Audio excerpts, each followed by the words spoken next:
Path of Perfection. Introduction. When we see a book with a title like The Path of Perfection, we may react with a bit of common skepticism. Oh, another book claiming to give all the answers. One more do-it-yourself enlightenment scheme. And certainly it seems that such skepticism is justified nowadays. Our natural desire for ultimate meaning, happiness, enlightenment, liberation, and salvation has become the most exploited commodity of the 20th century, creating what one contemporary theologian termed as disastrous seduction of the spirit. This seduction is indeed the most tragic kind of exploitation. And the unfortunate consequence of this exploitation is a kind of deadening cynicism that discourages our search for self-fulfillment and a means to attain it. The contemporary thoughtful reader, weary of the many speculative, simplistic books cluttering the bookstore shelves, offering instant formulas for psychological or spiritual salvation, will find the path of perfection a welcome relief. Herein one will find a clear, intriguing explanation of the philosophy and practice of mankind's oldest system of spiritual development, yoga.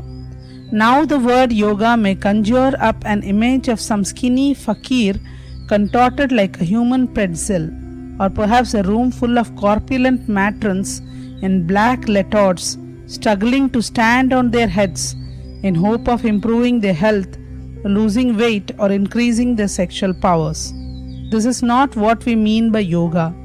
Here we are referring to an ancient philosophy and meditation system that has been practiced by millions throughout the ages. What has in modern times been reduced to a commercially exploited technique of bodily agility and pseudo-meditation was once a comprehensive and easily applied form of self-realization.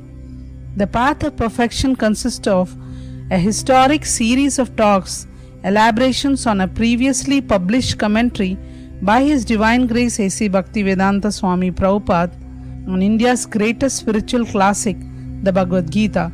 In these absorbing talks, Srila Prabhupada explores deeply the philosophy of yoga as explained in the 6th and the 8th chapter of the Gita, showing clearly how these timeless teachings apply to 20th century mankind.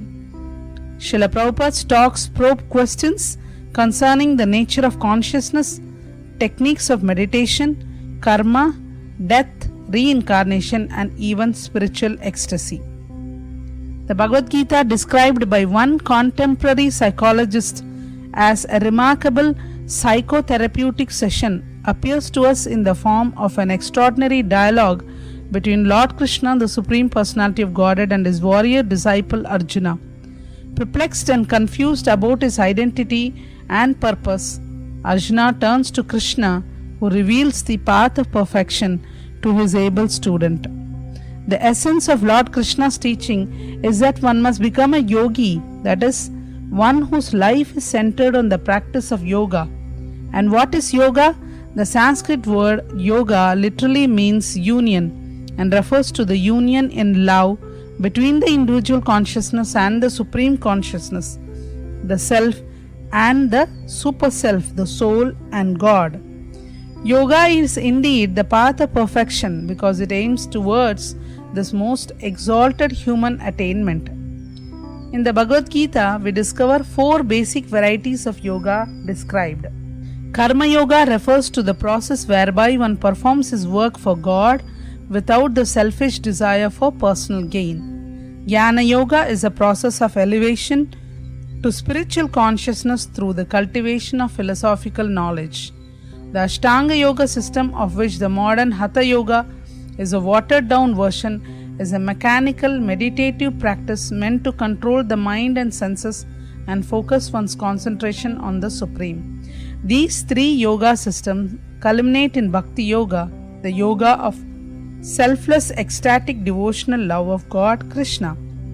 Lord Krishna himself states in the last verse of chapter 6, "Of all yogis, he who always abides in me with great faith worshipping me in transcendental loving service, is most intimately united with me in yoga and is the highest of all.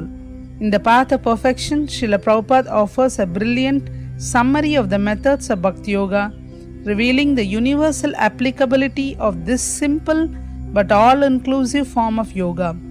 He shows how even those who are entangled in the complexity and chaos of modern materialistic life can begin an uncomplicated practice which purifies the mind and puts one in touch with the Supreme Consciousness. This perhaps was Srila Prabhupada's greatest contribution to our age. Srila Prabhupada was an acknowledged master, scholar of India's ancient spiritual culture and of its linguistic foundation, the Sanskrit language. But he was not merely a textual scholar or a philosopher or a theologian engaged in the manufacture of interesting philosophical or theological notions. He was a true spiritual genius who succeeded in bringing to life the essence of India's universal spiritual wisdom in a form which is easy for 20th century man to understand and practice. This was the unique genius which inspired the late Prime Minister of India, Sri Lal Bahadur Shastri, to declare openly that the writings of Srila Prabhupada are a significant contribution to the salvation of mankind. The transforming quality of Srila Prabhupada's writings was also appreciated by sociologist Elvin H. Paul, who commented on Srila Prabhupada's best-selling edition of the Bhagavad Gita. This transcendental mysticism from the East is now taking root in the countercultures of the West and providing for many a way out of the wildness of disintegrating civilization. If truth is what works, there must be a kind of truth in the Bhagavad Gita as it is, since those who follow its teachings display a joyous serenity usually missing in the bleak and strident lives of the contemporary people. The publishers.